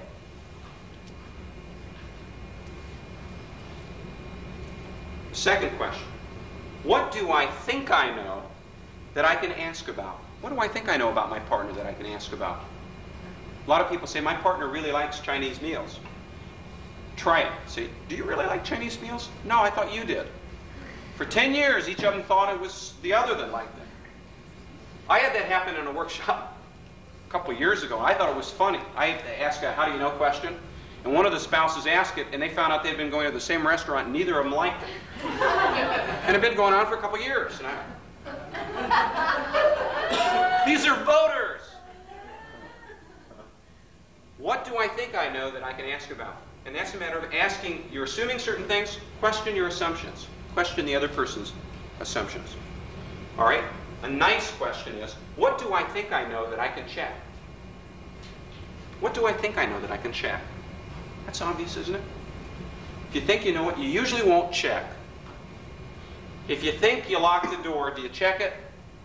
I do, because I always think that maybe I don't know. And I check it twice. I lock it one way and then the other way.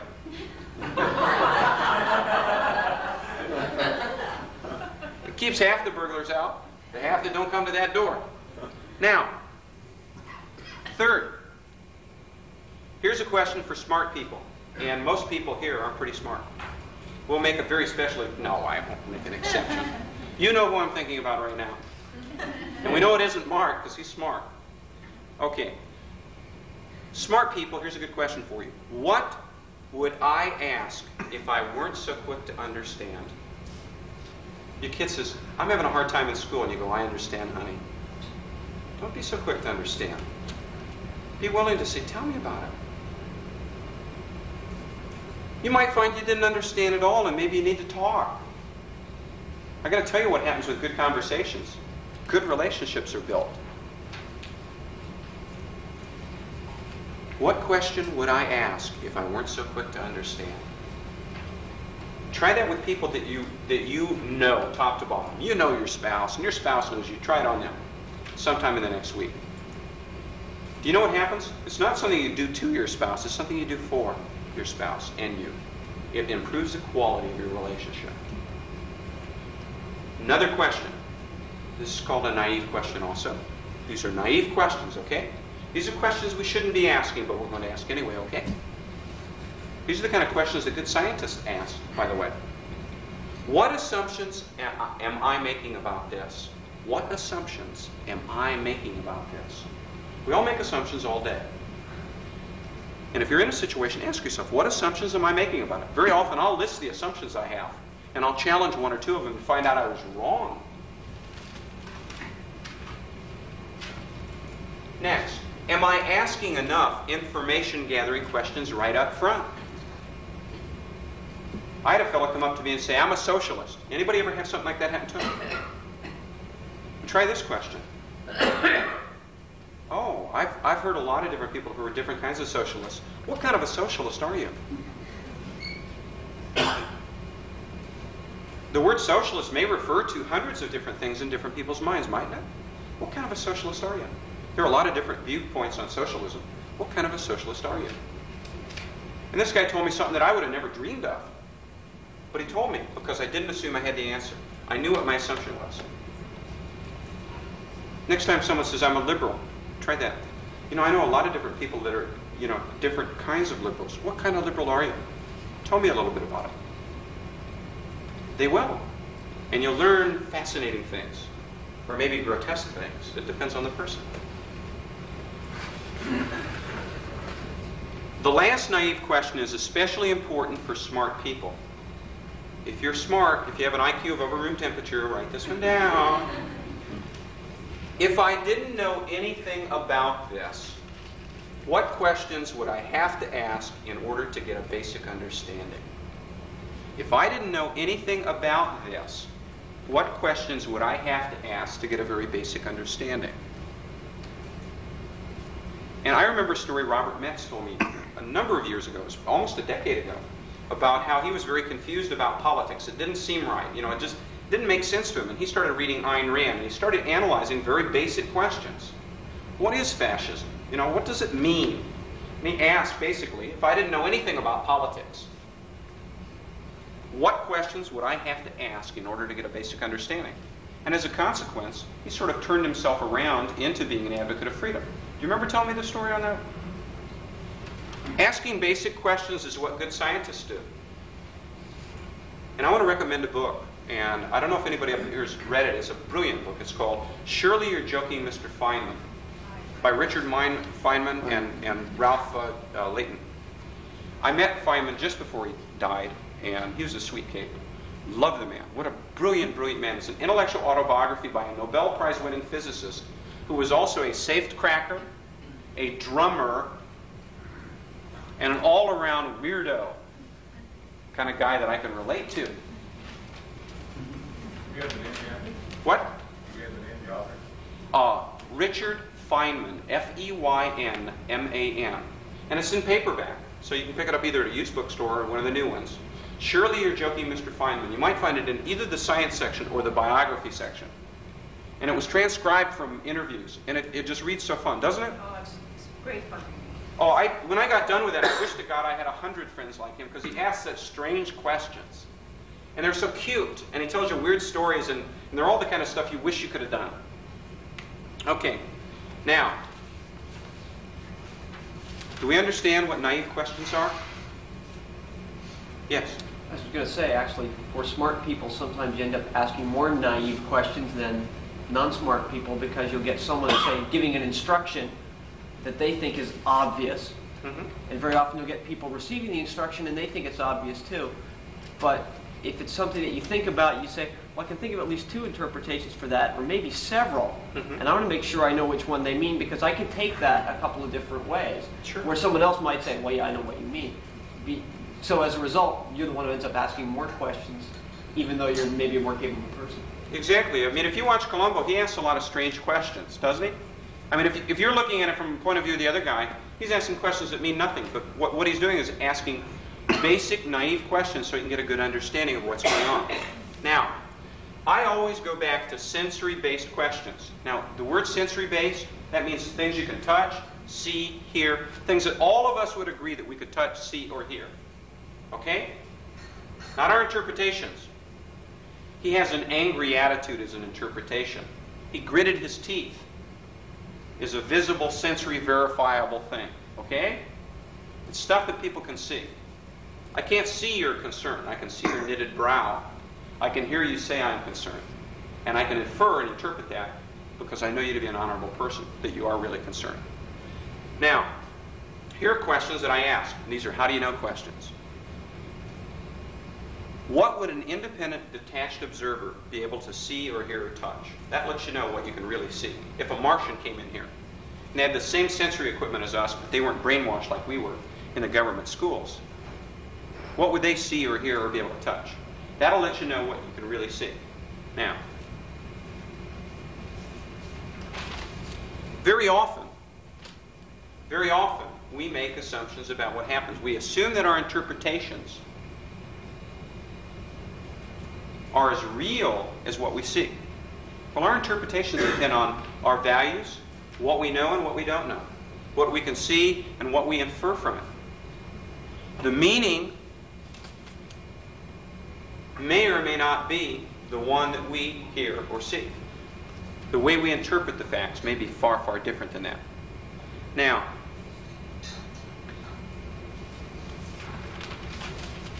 I want to share with you a few important parts. Now, I always ask, how do you know questions? Somebody tells me, so-and-so said this about you. I ask, how do you know?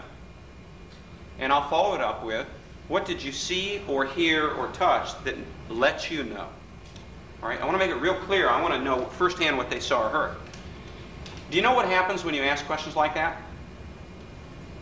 The story changes. You're correct. It sure does. It gets to, well, I didn't hear it, but a friend of mine told me that his brother knew a girl who said that she knew somebody who heard that this had been said. So I know it's all reliable. I have a good authority. Yes, I have it on good authority. Which authority specifically told you? Okay. Now, how do you know? And when I ask that question, what did you specifically, what did you see or hear or touch that let you know that that's the case? Very often the person will go, well, I wasn't there. Who did you talk to? Well, I talked to Mary Jones, and Mary said she was there, and John said blah, blah, blah, blah, blah. We all know Mary Jones to be a flannel-mouthed liar because we've dealt with Mary Jones. Flannel-mouthed. This is Mary Jones. Mary Jones is the one that not only wanted to put down the UFO pads, she wanted to pick them up for the weekend so that they wouldn't stain the grass. This is beyond your candidate for mayor. Okay. The fact, what, didn't you have a candidate for mayor who wanted flying saucer pants? Yeah. Oh, yes. Oh, I like that. That's a great segue from One of the mayor for life. UFO pads. Well, it's better than 5-day deodorant pads. Anyway, 5-day UFO pads, I don't know. By asking the question, where did you hear it, what did they say, what went on, you find out what you really know. And I'll tell you, suppose you told me what the other person told you. Here's what I know that they really know. What they really know is that someone told them such and such occurred. That's all they know for sure. Now, you know how I learned this obvious lesson? It cost me about $9,000. I never got a cheap education in my life. I invested in a company called SMI, Success Motivation Institute. And I was told over the phone that there wasn't any more distributorships in my town, Tucson, Arizona. They sell salesmen's training programs to salespeople.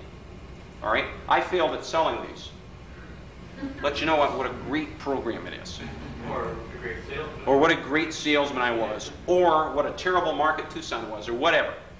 I flew to Waco, Texas, and they showed me their building. They showed me their facilities. They wined me and dined me and toured me, and a whole bunch of us were there. Right? And I came back, and I got involved. And then I found out that the information they had given me was inaccurate. And in fact, they had lied to me on several occasions that I knew. And I tried to work it out with them in such a way. I said, look, I'll give you the distributorship back, and I want you to refund my money. They said, we ain't going to do anything, so I went to an attorney.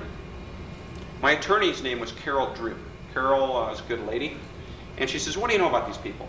And I said, well, they own these 2 buildings in Waco, Texas, really big manufacturing facilities. And she said, how do you know they own them? I said, well, they told me. She says, all you know is they told you they own them. For all you know, they were leasing them. They were getting ready to be evicted next week. You don't know. All you know is they told you they own them. I said, well, they had all these supplies. She said, did you see them? Well, no. But I saw some of them. So in other words, they told you they had lots of supplies, and you saw some supplies. Well, as the interview went on, I got redder and redder and redder, realizing all the assumptions I'd made. This is how we get cheap lessons in life. But is that really any different than information that we pass on about what happened when you weren't there at Freedom Party headquarters, or what happened at the political gathering? That's equally true of the newspaper reporter. Now remember this, the people that are writing up the story in the newspaper or reporting it for television may make the same mistakes I made. The question is, what do you really know? What do you really know that happened? They had a phrase during World War II, was you there, Charlie? They wanted to know, did you see it or hear it or touch it? Now, that doesn't mean that you go, well, I can never trust my friends. I can only know what I can touch with my hands or see. Of course we have to rely on information provided to us by others. But we need to know what we do and don't know. If I know your business, and I have confidence in you, and I've seen what you've done, I'm going to take your word for certain things that I wouldn't take just anybody off the street because of my dealings with you, because of what I do know about you. I may make assumptions. I may trust you. But we need to know what we do and don't know. Now, do you know what happens when you ask why do you know questions in real easy ways to people? They change their own story. Instead of saying, Mary did such and such, and you say, well, how do you know Mary did such and such? And they'll say, well, I talked to John, and John said da-da-da-da-da-da-da-da. You say, well, in other words, you know, all you know is that John told you Mary did this.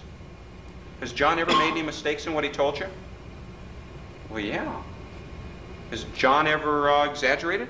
Yeah. Was John there? Not really. He heard it from Steve. Now this person who is going to pass it on as gospel, without you arguing with them, without you criticizing them, will shift their understanding of the event. You didn't have to challenge them a bit. Does this make sense? Does this seem reasonable? Do you notice why we're asking questions? What happens as I ask the person questions? They're able to reconstruct more clearly in their own mind the actual events that transpired, what they in fact do know. Exactly. And as they do that, they change their own opinion of what went on. I don't have to do any convincing. I don't have to persuade at all. They're doing it for me. I just get to sit back there and watch and smile. Do a little Cheshire cat grin and go, oh, that's nice. I had a lady come up to me. This was in Seattle, Washington, and asked me to marry her, which I sort of, being married when someone asks you to marry them, it has certain inconveniences. Yeah, time to move to Utah. Yeah, I had this urge to move into the sections of Utah called Big Water, where polygamy is rampant. You guys do, you know what LDS is, right? That's the Latter-day Saints, that's Mormons. You guys know the difference between LDS and LSD? On one, you go on a mission, the other, you take a trip. Oh, hey, one you take with sugar and the other you take with a grain of salt, let me tell you. No, I've got a lot of friends who are Mormons, and let me tell you, I say this with true respect, Utah is the only good reason for above-ground nuclear testing. Anyway. Oh, I'm teasing, I tell that to my Mormon friends, but only over the phone. All right, now what happens is, what happened was, this woman said, would you marry me? And I looked at her and I said, I'm married. And I said, are you single? She goes, no, I'm married too. I said, I don't want to complicate this, but would you mind running something by me? So we sat down and talked, and it turned out her husband had been ignoring her, and she needed some attention. And for, why didn't you take one of those singles out? Yeah, I don't. That, for a discreet affair. Motivator. Yes, that's motivate me real good, big boy. So I asked her. I said, how do you know your husband doesn't love you? All right, how do you know? And she said, he doesn't talk to me. And I said, he never, ever, under any circumstances, talks to you? Well, no. Well, he talks to me in the morning. About what, specifically? We don't talk enough. That was just a thought, sorry. Hey, no problem. I'm used to it. And I said, about what? And she said, well, he was complaining to me that we don't have enough sex. And I said, what specifically was his complaint? And she said, I don't even know why I have to deal with that. I said, what do you mean you don't know how I have to deal with it? She said, I have sex with him all the time. It's always at least 3 nights a week. Ready? And I said, did you ask him what the problem was? And she said, yeah. He complains that we only have sex 3 nights a week. And I said, oh, and this means he doesn't love you. And she looks at me and she goes, I said, do you know anybody that has sex more often than that? She goes, God, everybody does. I said, I didn't ask whether people lied to you about the sex life. I said, do you know for a fact that people walk funny because they're so sore from sex? Well, no. I said, is it possible for your husband to really love you and not have sex with you all the time, and you not to give him enough sex? She goes, well, yeah. I said, is it possible that he's trying to have sex with you more often because he wants to be closer to you? Well, yeah. I said, well, might it be possible that if you had sex with him more often, he could express his love to you more often and talk with you afterwards? Well, yeah. I said, have you ever had the experience where after really a good sexual encounter with your husband, you've had a nice, intimate conversation? She goes, oh yeah, just last week. And I said, what might happen if you did that with him more often? And she says, oh, thank you, and left. So this guy got laid and I didn't. And I got to feel good about myself, and she found out that she didn't know that. All I did was ask questions. I didn't tell her what to do. I didn't make any decisions. I didn't impose my values on her. I just asked her questions and let her think about them. And the odd thing about it was that she wasn't the only one in the world that had that same feeling. My kids never listened to me. Your kids never, ever, ever listen to you at all? Well, they do sometimes. Specifically, when don't your children listen to you? Well, when I want them to clean up their room. How clean do you want their room to be? I ask them to quantify. I ask them specific questions. Well, actually, I don't need it clean. I just need the door closed. Have you ever asked your kids to close the door? Well, no, but they should know.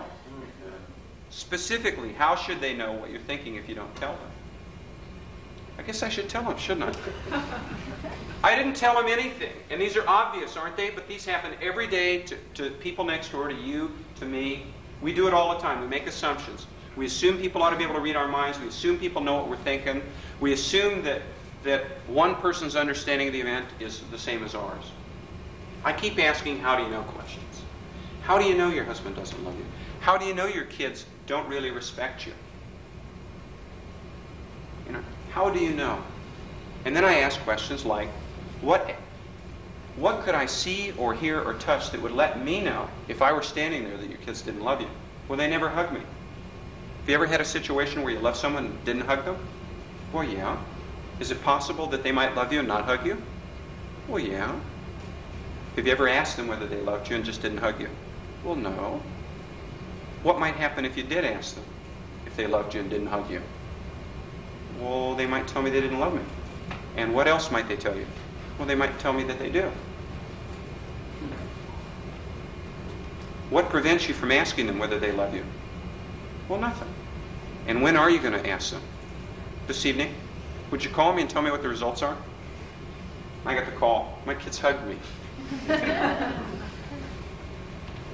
All I do is ask questions. Do you notice I ask specific questions? And I use every single one of those things that I used in the meta model. Do you notice I do it regularly? And so can you. Because all of us do it sometimes. But we, like good scientists, it's like brushing your teeth. You got to do it every day. You got to do it every day. You got to do it every day. If you ask questions every day in a non-judgmental, good fashion like this, how do you know? What information would allow me to know? How about this? Here's one with romance. Try this with your spouse. Or try it with your friend's spouse. I had to leave you in this conversation, didn't I, Mark? Anyway, I'm sorry. If children can have fun in childhood, why can't adults have fun in adultery? Okay, now. Lighten up, lighten up. You know, in the, As long as you're living to live with the consequences. absolutely. Oh, there's always somebody who wants to put guilt on. Isn't it delicious? Anyway, very often you'll have someone say, so-and-so doesn't love me or doesn't respect me or doesn't show proper consideration for me. I'll give you a sentence. Here's a mind-focused sentence. What could they do or say that would convince you beyond a shadow of a doubt that they really love you? Did you hear the sentence? What could they do or say that would convince you beyond a shadow of a doubt that they love you or respect you or trust you or want to be around you? And they'll think about it. And if you want to have a little fun, go to their partner and say, you know, your partner really doesn't feel like you show your love to him enough. God, I love her very much. I love him very much. I respect him very much. I said, do you know that your partner told me that if you were to say or do X, Y, or Z, that that would convince him completely that you fully loved him? It would. And what are you going to do about that knowledge? Well, I'm going to go do it right now. I love it. I love it. People will do that all the time. But what are you asking them to do? You're asking them to test their assumptions, aren't you? Test your assumptions. Ayn Rand used to say, examine your premises. You remember that? Examine your premises, check your premises. Doesn't that sound like you're looking at your garage bottom? No, Mark, it doesn't. But now that you brought it up, we'll all think about it the rest of the night. It's a Delco job. Examine your premises with Ayn Rand and Everready. Now, let me tell you that Ayn Rand only had the first half of the equation. Rand said, examine your premises because people make assumptions that are wrong. And because of those assumptions, stupid assumptions lead to stupid conclusions, right? Garbage in, garbage out. Garbage in, garbage out. That's right. Good stuff in, good stuff out. Let me complete the equation that Miss Rand did not complete. She said, check your premises. And I conclude with, test your conclusions. Test your conclusions against sensory reality. You think your spouse doesn't love you? Better ask. If she really doesn't, if he really doesn't, be a good idea to know it. Might affect some other decisions you're making. If you think that someone doesn't really respect you, that might affect how you deal with them. I've had parents tell me their kids don't respect them. And I asked them the shadow of the doubt question. What could your child do or say that would convince you beyond a shadow of a doubt that he really respects you? Conclusively convince you. And the parent will say, well, if he would come home at 10 o'clock like he promises to on weeknights. And if the kid's there, you ask the kid, would you be willing to show your father that you respect him by being home at 10 o'clock every night on weeknights as you agreed to? Sure I would. Very obvious, simple approach. None of it involves you telling anybody anything. Do you notice? I'm not telling. Yes? A negative answer does not indicate, I mean, if the son said no, we would do that. That doesn't mean he doesn't respect his father. He doesn't concur with the method I asked. Of course. Then I would move to another question. Then I would say, is there a way that you could show your father, beyond a shadow of a doubt, that you respect him, even if you're home at 10:15 sometimes? Well, yeah. And he'll come up with an idea. Then you ask the father, would that convince you? Right, because the key is, I think, communication is what you're saying, not getting the right answer you want. Oh, no. It's not a matter of, I don't care whether they come up with my answer. It doesn't matter whether they agree with me. Because you have your own agreements with your friends, you have your agreements with your lovers, you have your agreements with your children, and we have disagreements with all of them, right? It's okay. But what I'm asking you to do is check your beliefs against reality. Test your conclusions. Ayn Rand said, examine your premises. Test your conclusions against the facts. When someone says, I know that you don't like me, specifically, how do you know I don't like you? You don't spend any time with me. That's a pretty good indication you really don't like somebody. Yeah, well, excuse me, I know we've been married about 15 years, but hey, I gotta go bowling. But it's been 7 nights this week. Yeah, well, that's more important than you. Because if you really like somebody, you spend time with them, right? And if you don't, you don't. That might be a good test. But you need to check it against the facts. You need to check it against the facts with your kids, and it's equally true with politics.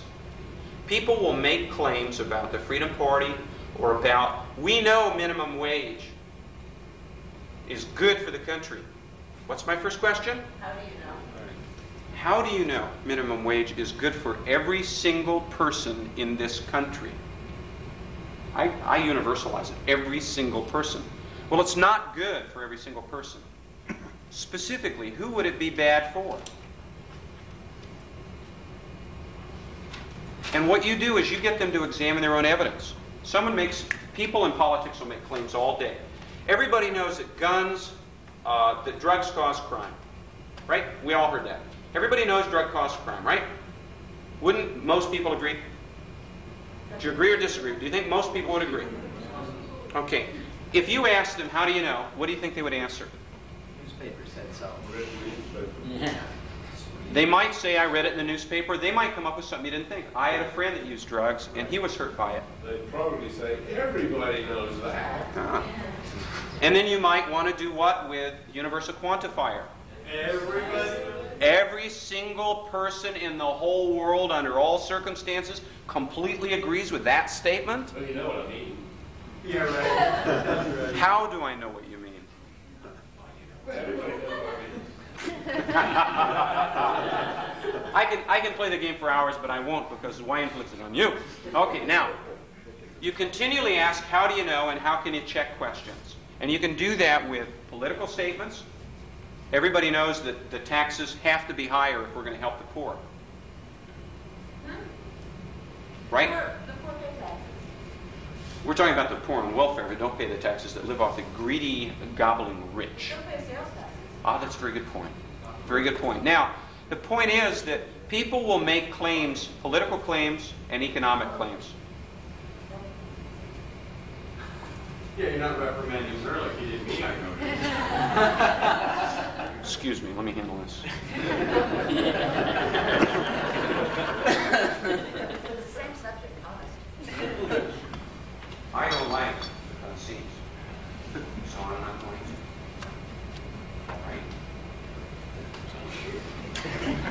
right? You notice how I caused the scene while I told a man that I wouldn't cause a scene. That's called a double bind. I'm teasing, guys, but let's stay focused on this. Okay? Now, was that enough of a reprimand, or should I degrade them a little? You're happy? Okay. So you know beyond a shadow of a doubt that I respect you as much or little as I respect them. Equally. Equal but separate. Now, how do you know is a question I always ask. How do you know? What can you see or hear or touch? You might even ask, what is the evidence? Now, you can do this with scientific reports. It's not at all uncommon to have people say, well, there was just a report in the paper. Which report specifically? Done by who? A lot of times if you read those alleged reports, you find out they didn't say what you thought they did. Or they're lying slime balls because it was put out by this or that special interest group. And if you don't check it, you won't know it. But it's not a matter of it's not a matter of whether or not you can demonstrate that it's false. It's a matter of asking them how they know. Because what you're not trying to do is tell them what to believe. You're asking them how they know what they believe. They will reprogram their own thinking process just in the course of asking the questions. Have you noticed in the questions I've asked you how I've asked you to rethink some premises? How many of you have come to some interesting conclusions just as we talked about some of this? How many of you have come to some uninteresting conclusions? How many of you have come to no conclusions but are willing to?